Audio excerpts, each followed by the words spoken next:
Very good morning, children.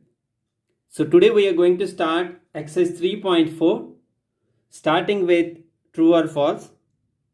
So these are the questions which are based on the individual properties of types of quadrilaterals. So just look. All rectangles are squares. Okay. This is entirely wrong because we know that in a square all the sides are equal, whereas in rectangles only opposite sides are equal. Okay, so the first one is false. You please mark here itself in the textbook with pencil. And the second one is all rhombuses are parallelograms. Okay, as I have discussed yesterday, the rhombus have pair of opposite sides parallel and equal, and even the opposite angles are equal. Hence, all rhombuses are parallelograms is a true. Next, C. All squares are rhombuses and also rectangles. It's very much clear, no confusion in this, because the properties of rhombuses are all carried in squares and the properties of rectangles are all carried in squares. Hence, we can say all the squares are also rhombuses and rectangles. So, third one is true. Fourth one, all squares are not parallelograms. Okay, this is entirely false because if we check the properties of squares, opposite sides are parallel and equal. Opposite angles are equal. Sum of the angles of adjacent angles is 180 degrees. So it clearly carries all the properties of parallelograms, but they gave not. So false. Okay, next, fifth one, all kites are rhombuses. This is false because in a rhombus, what will have? All the sides are of equal measure, whereas in kites, adjacent angles are equal. Hence, this is false. Whereas vice versa is true. That means all the rhombuses are kites is correct because adjacent angles are equal. As all the sides of a rhombus are already equal, then automatically adjacent sides will always be equal. Hence, this is true. Okay, now G. All parallelograms are trapezium. In trapezium, we know that one pair of sides are parallel. Okay, and the other thing is adjacent angle sum is going to be 180 degree. As the properties of trapezium are already available in parallelograms, all parallelograms are trapezium is true. Next, all squares are trapezium, no doubt at all, because square is a unique quadrilateral which possesses almost all the characteristics of quadrilaterals. Okay, so now let us move to the second question, children. Identify all the quadrilaterals that have four sides and equal length. So we know that four sides and equal length, we have only two figures, namely square and rhombus. Square and rhombus. Okay, next. Identify all the quadrilaterals that have four right angles. It's very pretty easy. Square and rectangle.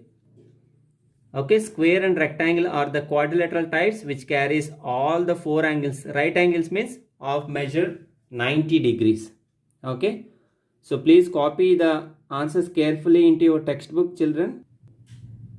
Children, third one is the question which I am going to explain on the board. So let us continue the textbook part first. So now I'm just moving to fourth one. Once we are done with textbook part, I will switch to explanation for the third question. Now look, fourth one. Name the quadrilaterals whose diagonals bisect each other. Okay, so I'm writing the answer. We already learned it. So parallelogram. So for the first one, parallelogram. Okay, rectangle, parallelogram, rectangle, square and rhombus. Okay, for all of these figures, the diagonals bisect each other. Okay, now the second question, name the quadrilaterals whose diagonals are perpendicular bisectors of each other. We just have only two such figures, that is square and rhombus. Okay, just to manage the space I am writing on the top, you please adjust it. So square and rhombus are the quadrilaterals whose diagonals are perpendicular bisectors of each other. And name the quadrilaterals whose diagonals are equal. We know that they are rectangle and square, or square and rectangle.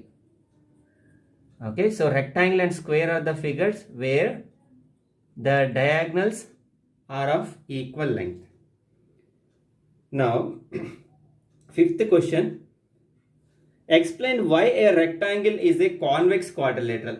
Okay, actually so many properties were discussed for convex quadrilaterals. So here we can say that both the diagonals lie inside. Both the diagonals lie inside. Hence we can say that it is a convex. Hence it is a convex quadrilateral. Okay, hope you are now able to understand. So parallelogram, rectangle, square and rhombus are the quadrilaterals which bisect each other. Square and rhombus are the quadrilaterals whose diagonals are perpendicular bisectors of each other. And square and rectangle are the quadrilaterals whose diagonals are of equal length. And for the fifth one, why the rectangle is a convex quadrilateral is both the diagonals lie inside. Okay, please write the solutions carefully, children. So third one and sixth one I will explain on the board, children. Hope you are able to understand the things. Now let us take the third one. So check the third question, children. Explain how a square is a quadrilateral. Okay, you know a quadrilateral is a four-sided figure. Okay, four-sided closed figure formed by line segments. So how a square is going to be a quadrilateral? With the same reason. Okay, it is a four-sided closed figure. Okay, closed figure. A four-sided closed figure formed by line segments. It's a four-sided closed figure formed by line segments.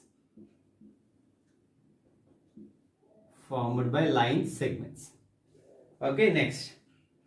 They are asking how a square is going to be a parallelogram. As you know, in a parallelogram, opposite sides are parallel and equal. Here also the same. Opposite sides are parallel and equal. Opposite sides are parallel and equal. And we already know in a parallelogram, opposite angles are equal. In the square, the same comes. Opposite angles are equal. Opposite angles are equal. Next, how the square is going to be rhombus? As you know, in rhombus and square, all sides and angles are equal. All sides and angles are, all sides, only sides not angles, children, because as you know only opposite angles are equal.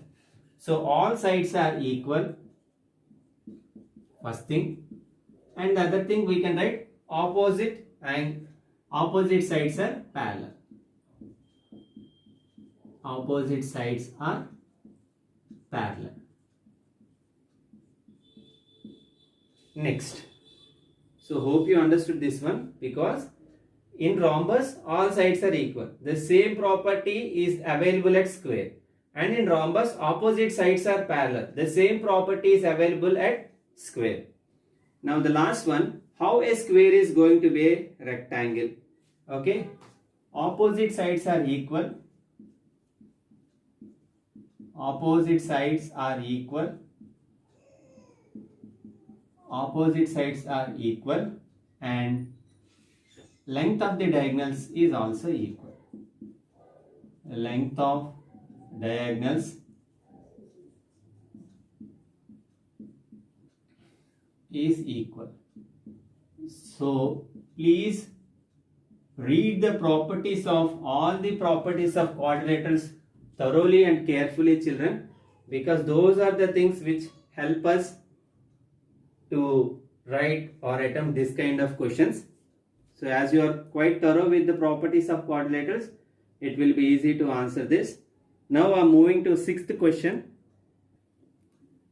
Now the sixth question, children, just to manage the space, I am not at all writing the question. And the question is, so first they gave ABC a right angle triangle at B. So the angle measure here is going to be 90 degrees. So ABC is a right angle triangle, right angle at B. Okay. And O is the midpoint of the side opposite to the right angle. So midpoint. Okay. So this is going to be O as per the question. Now look, if you observe the given dotted lines,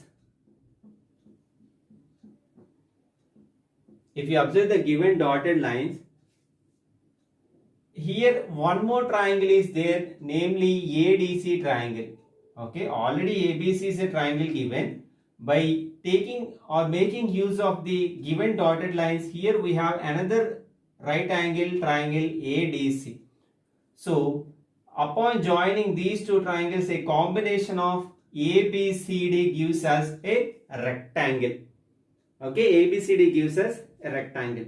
Now the question is, why this O is going to be equidistant, that means of equal measure from A, B and C. First thing is very much clear. Clearly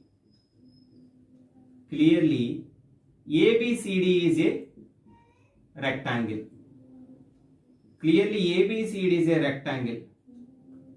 Okay. So using this, what we can infer, therefore diagonals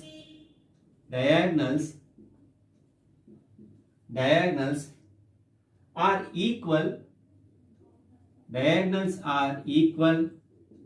and bisect each other, isn't it?